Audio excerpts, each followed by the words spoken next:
I think everybody now starting from right from the day one, new space, so industry 4.0 and startups. I think all these three words are very buzzy words, very catchy words nowadays for the industrial ecosystem. Probably I think I hope that I pray God that this session would be more interesting because most of the guys sitting over here looking for such kind of opportunities. To start with the industry ecosystem, it is just when you call it as tier 1, tier 2, tier 3 in the level of technologies and dependencies, we can call it as government as tier 1 and probably private corporators are tier 2 and MSMEs and startups, because one day or other the startup is going to become an MSME after 10 years after picking up the turnover. But today startup ecosystem is energetic, just came out of the colleges with energy, enthusiasm and vigor and lot of fire in the belly, innovation, knowledge. But what they see is some kind of, when a child is started crawling, you know, some mother has to handhold and write. And hand holding is in such a way that it only gives the biscuit, showing biscuit to the child, but it is not really giving the hand holding. It is something like that, inspiring the child to run, and if it is falling, you have to catch. So that is probably the support the government and corporates. I always urge the corporates, you are the big brothers. You have to support the startup startup guys, and because they're all our children. So keeping that in view, probably I think I don't much give, nothing is there, opening remarks, probably much of the things have to come from seniors, experienced people are there who have got lot of, let us say, information in their mind, wanted to just speak out. I would allow the speakers to speak out. To start with, we have very nice quorum.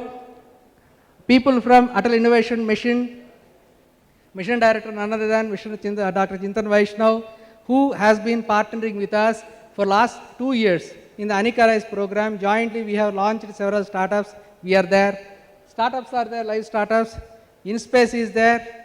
We have, let us say, people like Mac 33 Aero consultants, rather, who nurtured, who has got a lot of experience from Startup India, who have success stories. They are there to teach, to tell us. People from Australia, from other countries are there who have got again success stories. We have Forge Accelerator, who have a very successful model of IDEX, which ran the system behind, and rather he was one of the on board for prescribing the prescription for the IDEX. So I think this panel would be the ideal and best panel to talk about what either the success stories or impediments or let us say challenges for the startup system. I hope the people will be receiving the thing. If at all some time is there, I'll allow them to speak and question the panel so that the maximum we will get out of this one. I'll start with Chintanji. The Atal Innovation Mission is spearheading next to the Startup India. Sir, can we know, let us say, as per the government programs are concerned, how, let's say today, how you see the startup ecosystem in India, especially in the space sector, and defense, of course, they go together, but more to say in the space sector. What kind of, let us say, governmental support would be there? How actually you perceive or you pursue the system to see that the startup ecosystem, especially in the space, will go multi-flowed in the years to come?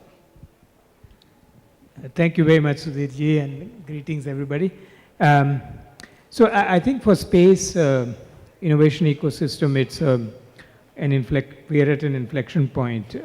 As you were mentioning, you know, we have done a few experiments all the way from the Atal New India Challenge, Arise Challenge that you mentioned, where what we try to do is we try to do try to ask two types of questions. So one is, what are those problems that we know or opportunities that we know can be taken but are not being taken up? So we ask ministries or departments like, say, ISRO, and we run a national challenge. And then the winners are supported for a year and a half to bring their solution to the market. Several of these winners you see at the exhibit right across, Skyroot, Bellatrix. They may have been supported by many others, but Atal New India Challenge was one of those people who supported them. The other type of question that we have asked is that, if you look at any industry, you will see that there are problems that are being solved by existing industry actors, and then there are those that are known but are not being taken up by even MSMEs, even the innovative ones, because there's no support for it. We've tried to launch such challenges also and provide support. And all of this has been very exciting and encouraging in terms of how successful each of these entities have been. There has also been experimentation at the school end in terms of launching the space challenge. Space is one area where a person of any age is excitable and is willing to do something. So we've tried to leverage that. But I think the inflection point is the following. You mentioned IDEX. In IDEX, what we did, it was incubated at Atal Innovation Mission, where a platform for innovation was created for the Ministry of Defense that now runs under Ministry of Defense, where they can continuously engage the private sector in addressing challenges of defense of a certain type. There are many more still to be done. I think we are at a point where we can do that for space. We have barely scratched the surface of how much private sector can do in space. In the innovation side, I mean, the exhibit across the lawn shows that there are many suppliers and so on. But I'm talking about even newer opportunities where, actors will start pitching in and doing things and so on. So I think that's where we are. And we very much look forward to building such a platform with ISRO. Thank you, Chintanji. I'll go to Harshan. Harshan, you have a very good experience with the Startup India. See what the schemes all around, because one question even I have is, there are several platforms available today. You call it as, let us say, MITI, you call it as Startup India, you call it as biotechnology, you call it as several IITs, they have their own incubation systems. What would be the right choice for space you feel? The mix or the platform could be, let us say, to leverage entire ecosystem. Thank you, sir. As far as how we see it, and it was fairly evident from a lot of conversations that happened today, space tech startups are essentially deep tech startups that work on tough technologies, which means they would need a full stack kind of an ecosystem to support them, which should be a lab to market kind of a model where the risk needs to be shared by actors and operators in the ecosystem who are willing to take that risk. So one of the models that we found would work possibly would be a public-private partnership kind of a model, where essentially the risk sharing and the de-risking at the early stages happen through public interventions, and there is a platform that's available for co-creation at every stage. So because the investment risk in space startups is pretty high, there are multiple reasons, and we have almost covered all of this during the sessions today. Essentially, the long gestation periods, the need of patient capital, which typically the normal, the mature venture capital ecosystem is not able to provide. And also the fact that there is a lot of early capex investment that's required to realize some of these solutions and commercialize them. So how do we de-risk them? I think we have to take a very stage-gated approach by creating models to de-risk at every stage. Starting from the curation stage, where we need to actually identify those startups, those technologies that are actually solving a problem today, that have a potential to go into the market and solve a problem, and how the industry can play a role there in terms of identifying what are the kind of potential areas of applications that can come in, and how and government can actually play a role of creating that early stage risk capital that needs to be available at the curation stage itself. Then comes the validation stage, I think, which is a critical bottleneck for a lot of startups today. Because validation needs shared and pooled infrastructure. A startup cannot build the testing infrastructure on its own, which means the pooled infrastructure and the facilities that are available for startups to fail fast soon need to be created. Again, the public-private partnership is an anchor pillar we see which can create this kind of an ecosystem. Along with that, there needs to be also a discussion about business models that will work at the validation stage itself, even before we get into the growth stage. Then the third critical stage for scaling up startups in the ecosystem is obviously the growth stage where capital needs to come in. IDEX is a fantastic model of creating some sort of an early capital availability for startups in an early market, government becoming a market.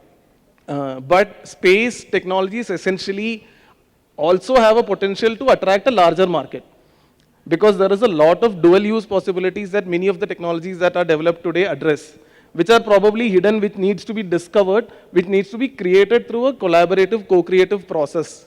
And I think what we see is missing today in the ecosystem, or at least what we see there is more a need of, is a way to create, to co-create between the academia, the research ecosystem, the startup industries, the startup ecosystem, as well as the industries. So at MAC 33, the platform which I represent, we are trying to create this ecosystem. We are in a partnership between NAL, which is a National Aerospace Laboratory, which has technical, scientific research expertise in aerospace and related technologies, and Social Alpha, which is a lab-to-market enablement engine, where we are trying to come in where the market is failing and create business models that work, that can scale up, and where that patient capital and the validation process is gone through a sustained level of curation and de-risking. Thank you. So that is the model, I think, sir, to answer your question, that is the model we think which will work. Thank you. When it comes to just a risk, shall I go to Sanjay, because you are the early startup. So what kind of things, how you overcome this particular, let us say, early risk, and early, what are the challenges you faced and you crossed, what is the message to your juniors? Sure. So I think I would split the journey of Dhruva Space into two parts, Dhruva 1.0 and 2.0. I think the first phase was from 2012 to 2016. I would say we were quite early to market. We were trying to find prospective customers. Largely, I think in the first phase, the market was limited to academic institutions and research institutions who were trying to get into space. But over that journey, where we were trying to also find venture capital, we realized that patient capital was not available. Risk-taking appetite was very minimal. Customers would not be willing to take the leap with startups. Now in the second phase, I would say, we've been able to overcome quite a few of these challenges, and that's mostly thankful to the ecosystem. So what changed, right? Firstly, I think capital has been available. Although VC community has been looking at space very seriously post 2016. But then, access to capital would also mean that, you need to have your business model validated. So finding paying customers was still a challenge, but thanks to the government reforms, they have been very, very instrumental in enabling us to find those customers. So for example, the Startup India initiative, the benefits that they extended to startups enabled us to participate in government tenders. And I'm really grateful to that initiative that, we've been able to get our first anchor customer. And, I would just quote Harshan over here, where he mentioned about dual use, right? So essentially, we found a case where we were building technology for space, but we also found somebody else who was interested in the same tech. Now, once we got the customer, the business model validation was not very difficult. So that enabled us to reach out to investors and, close that loop of raising capital. How you see, let us say, I'll go to Vish. Vish, earlier, as Sanjay was telling, maybe a couple of years back, probably the system was entirely different, where these high-tech startups were looking at risky models. What is the venture capitalists cannot take an assurance. And now how you see the change, because you are also traveling the same thing, and from the other side you are seeing the story. Certainly, Dr. Sudhir. I'll briefly touch upon a little bit of IDEX. I'll possibly use IDEX as a case study, given Dr. Chintan already spoke about it and Harshan did refer to it. Right. So what IDEX really represents is open government innovation, right? There are huge government sectors, public sectors that are owned, regulated, operated by the government, and each one of them could be $1 trillion market in themselves, right? Defense is one, space could be another, education, health, railways, for instance, urban public sector, for instance, are huge markets. So what we started doing in IDEX is, can we make these large public sectors, can we open them up for startup innovation? Essentially, we're looking at startup innovation as a combination of 4 or 5 things, right? One, the speed at which startups can innovate, the cost, the agility, right? It's not just going from point A to point B in a given point of, in a given duration of time, but doing those spiral, developmental work, right? It's a lot of exploration involved. So that agility, and more importantly, the scale and the scope of innovation that startups can accomplish, right? So can we bring all of these forces that startup innovation represents? It's basically, entrepreneurial innovation and venture capital. So how do you bring those forces to be exploited for the benefit of transforming public sectors? That's what IDEX actually represents at its core, right? And if we can sort of take from that and build a model for space, would be wonderful. And in fact, between the last time we all met, I think it was the DESI conference maybe 3 months ago, and then now, we've actually moved fairly along when it comes to opening up the defense space sector. ISPA, General Butt was here, and we have DSA, we have several other organizations that are coming together, including, of course, DRDO and ISRO will have to play a principal role in this. Defense space is a huge initiative that will very soon unravel. We're looking at tens and tens of innovation challenges to be thrown open. So I see a lot of excitement and a lot of potential that will get unleashed through defense space, and combine that with dual use, right? So that again sort of becomes a huge opportunity where if we can get Indian startups to get to a fit for space certification milestone, it's not only solving our self-reliance imperatives, but what it also opens up is export excellence.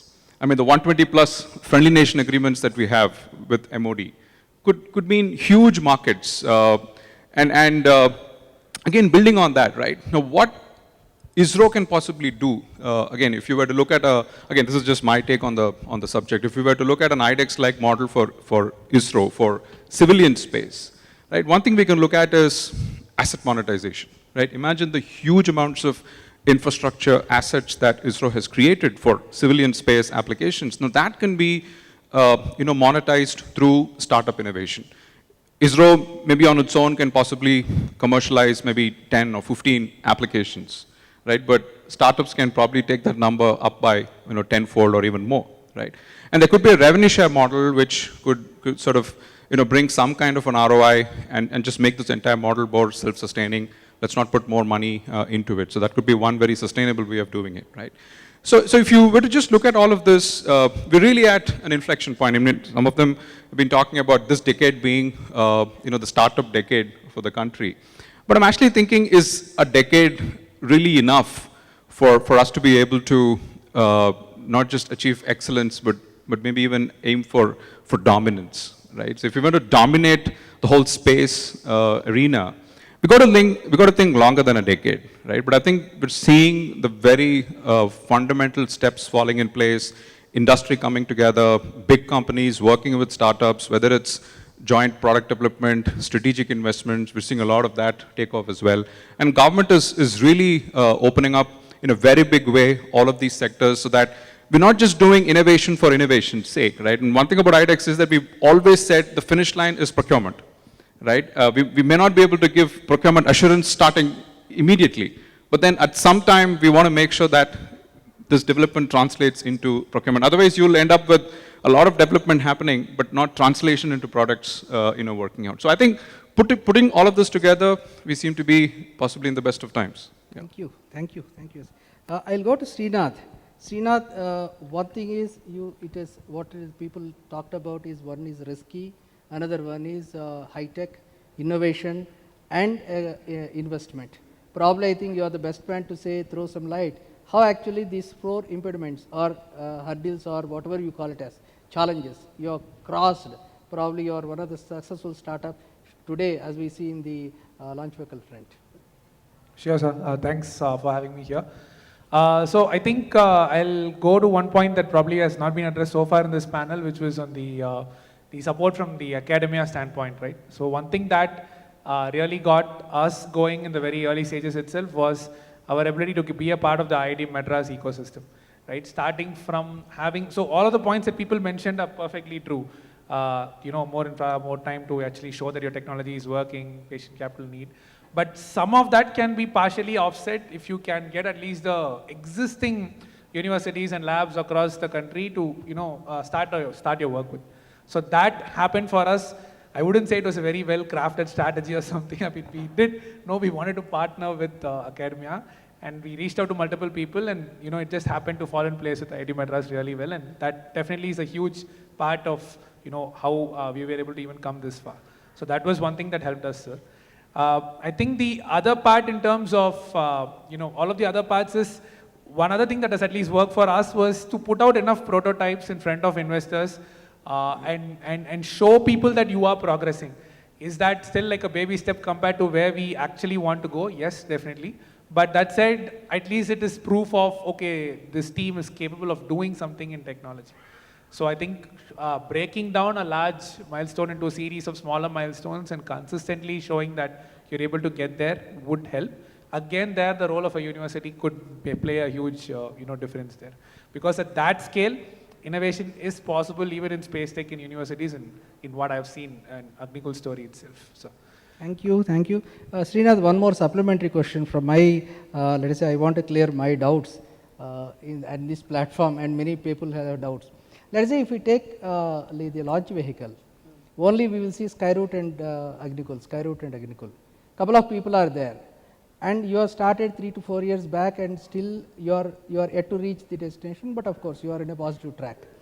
Why other startups are not venturing into this area? What is your apprehension? Probably why, it's not an interview question for you, but I am expecting why, because I am not seeing, because applications, okay, fine, satellites front, fine, subsystems, fine, but in the launch vehicle front, end to end, these two only we see in India. What could be the, probably in your mind, what would be the reasons? Difficult question. Let me try speculating. So I think one is just way too many problem statements to solve even to get one meaningfully working product. So maybe that is looking like a harder obstacle for people. I don't know. The other one is, I also think generally when you talk about it with investors, usually the first point that comes up is in the entire space ecosystem, launch vehicle is the one that has the most amount of buzz, but the least amount of, total, I think, in size of the segment itself, it's a smaller segment compared to satellite applications or ground systems or something. So maybe from that standpoint, only those many companies can exist. I don't know if it's just two, but okay, not too many compared to say satellites. Okay. So maybe no, I'll supplement, because probably I thought we'll also share, because some of the interesting guys who have got some kind of ideas, because they approach me, we want to go for some kind of semi-cryo engines. I thought that message should go to them. Probably in my opinion, they say that this particular launch vehicle fleet is very risky. Design cycle time is pretty long, because I also deal with Valence Space, and some guys are the Abhayam, they are also looking into liquid engines. Here the concepts, the fundamental concepts, the information, the success stories, the more let us say design experience lies mostly with ISPRO. And people, when they start looking into this one, first stage itself, because thanks to Sajay and Srinath and Pavan and Bharat, they have taken risk, they have crossed those hurdles, and they have taken ISRO's mentors also, and they have crossed. I congratulate them, because whenever I go and see when they are developing this launch vehicle, because I am from solid propellant fraternity, I have some kind of, whether they are meeting safety or not, whether they are meeting all design standards or not. Such kind of questions do come. Probably I think the way you have to take risk, you have to take support. If your will is there, there is a way. There is a lot of ISRO, let us say, mentorship available. Probably you may have to take risk and go ahead. That would be probably the suggestion that we would make. Now, having listened to these things, I'll go to my Antares friend, a little bit different from the what you call the discussions or commercial angle and policy angle going on. You have done a very good ecosystem for the let us say the entire network on the communication SATCOM side and lot of networking even navigation side. Would you say what kind of model, what kind of benchmarking that we can, based on your success stories, will be applicable to the India? Can you just throw some message to the early startups? Yeah, good evening, everyone. So I would start to say that, when you look at the startup, the successful startup, you usually know the product market fit from the beginning, right? So there are three things to know: who they are sell to, and buy versus build decision making, whether they build or they buy, and then where and when and how they're going to sell, the go to market. So this is, as important as building a team, having a founding team and founding technical team early on, having this, thorough understanding about the go-to-market is critically important. That's number one. Number two, I would like to say that, we heard a lot of numbers throughout the day about $1 trillion in a multi-trillion-dollar space economy, and it's all true. It's not about the number, it's about the opportunity that presents to the new startups here and the future startups that are sitting in front of us. The most important thing is the opportunity. What I would say is that based on, I was a CTO at Planet Labs, based on my own experience, it's very, very important to leverage the ecosystem. When you are trying to build your own startup, get into the partnership mode, leverage the experience from the industry and academics and around you, and start maniacally focus on your innovation so that you can actually iterate faster. People talked about failing fast. You can iterate fast. That's the only way you can do this is partnering with the ecosystem and do that. So that is the second learning that I will advise the team. Third is basically, I've heard in early speeches, nurturing students, nurturing youngsters from the grassroots level. That's very important. When we talk about ecosystem is very close, right? If you look at what's happening in the space industry, it's all vertically integrated. That's what happened at Planet Labs, and that's what few other companies. But with the type of capital that these space startups need to raise, it's enormous. I don't think everyone can raise hundreds of millions of dollars to be successful. So it's very, very important to actually look at how do we create these skill sets and capabilities and create a platform so that we can actually, from the grassroots, from schools, from universities, actually we can actually have this ecosystem built. When you talk about ecosystem, it's not just the technology. It's creating the skill sets, creating the capabilities from that level, and providing a platform. If you look at, the disruptions happen from IBM to Linux, that kind of ecosystem brought more developers that basically enable more applications. If you don't have an open system, open API from software point of view, open hardware reference design, then it is not going to be, easy for anyone coming into new to develop that. So I would just say that, as a startup, we should all focus on open ecosystem, nurturing this grassroots level, that capabilities for the students and from the academics point of view, and also creating an open platform where not just the 100 to 400 people working with ISRO. I would like to see 4,000 people creating this hardware subsystem in India that can be leveraged for global satellite manufacturing. The technology has to be built. In order to do that, you have to have a platform that enables that to do, so that you can actually not only support the Indian satellite building and rocket building, but the global market. So these are the few things I would say from my own learnings. Thank you, Karthik.